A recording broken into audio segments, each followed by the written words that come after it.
we've got to recognize our bodies are temples of the living God. There is that too, but when we put all these together at the end of the day, we are in a position now where our bodies have endured a lot of abuse from what we put in it, knowingly and unknowingly. And so we've got to take our temples back. Mm-hmm.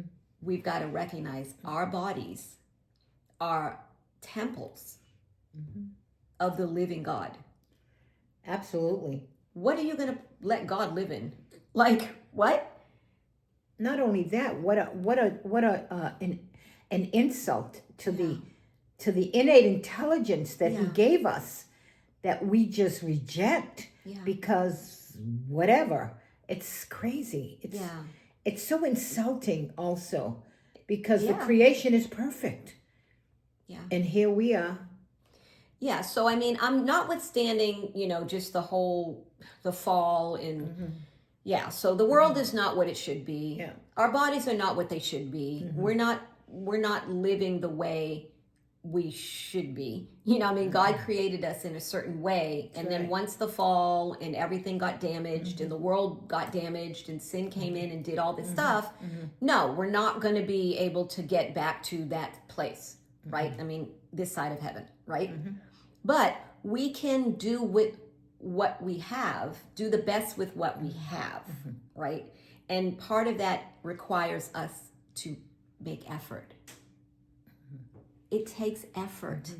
We don't get to just say, I don't know, YOLO, you only live once. I'm just going to eat whatever and I'm going to do whatever. We don't get to do that because that's not going to take our temple back. That's going to let our temples be whatever they are. And God, you can just live anywhere, whatever. It don't matter what it looks like.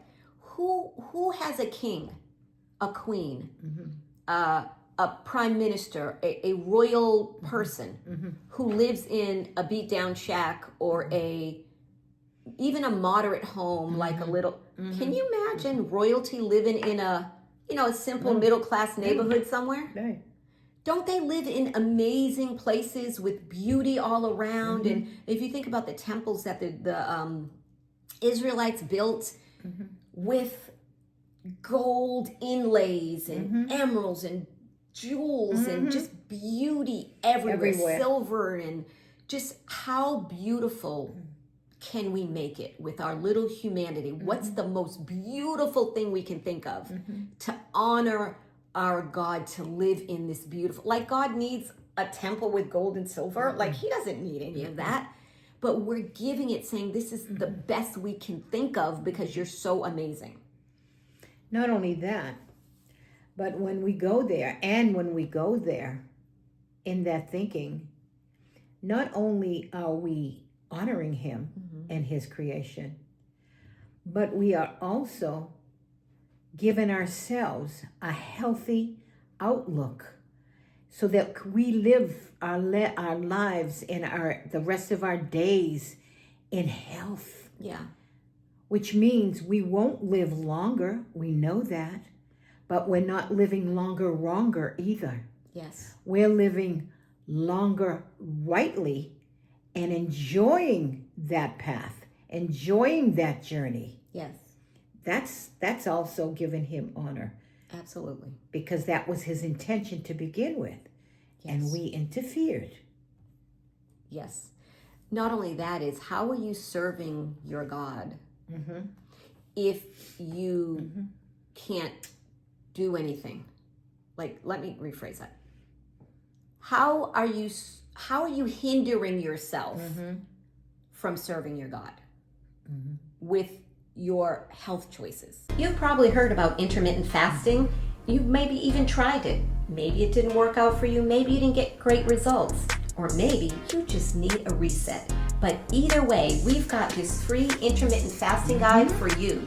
It's got lots of colorful pictures and lots of information with a 2-week plan to get you started intermittent fasting and enjoying the amazing benefits. So check the link below if you're watching YouTube, and if you're on the podcast, check the show notes. Get that link. And it's easier than you think. Yeah, so go get it. So are your health choices hindering your ability to serve your God? Now, don't take this to mean that people who are, who have health challenges or invalid or whatever. I'm not saying that you can't serve God if you're not super healthy and able to be all the. I'm not saying that at all. But what I'm saying is, are you hindering your ability by the choices you're making? Because you're not putting the kingdom first in your health choices. Yes. You're putting yourself first.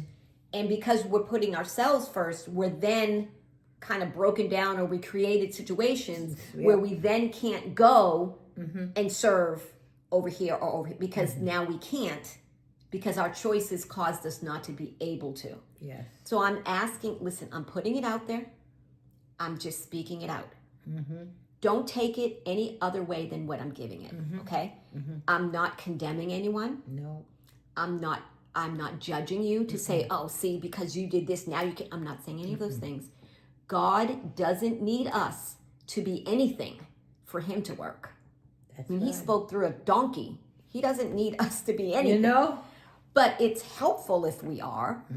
But he can still work with us. There are people who have been in terrible, terrible situations, accidents, or awful things have happened. And out of that tragedy, they've been able to reach people or reach themselves.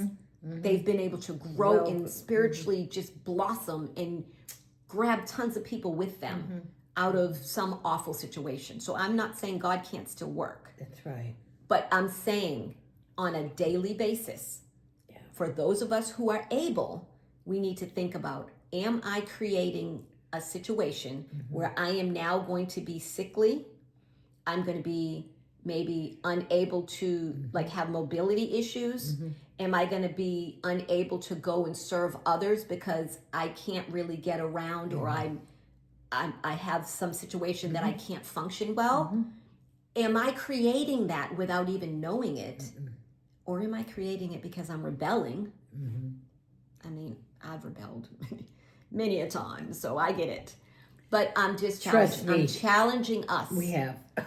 I'm challenging us, because if you're following your God, he's saying, do you not know that your body is a temple of the living God? Do you not know that?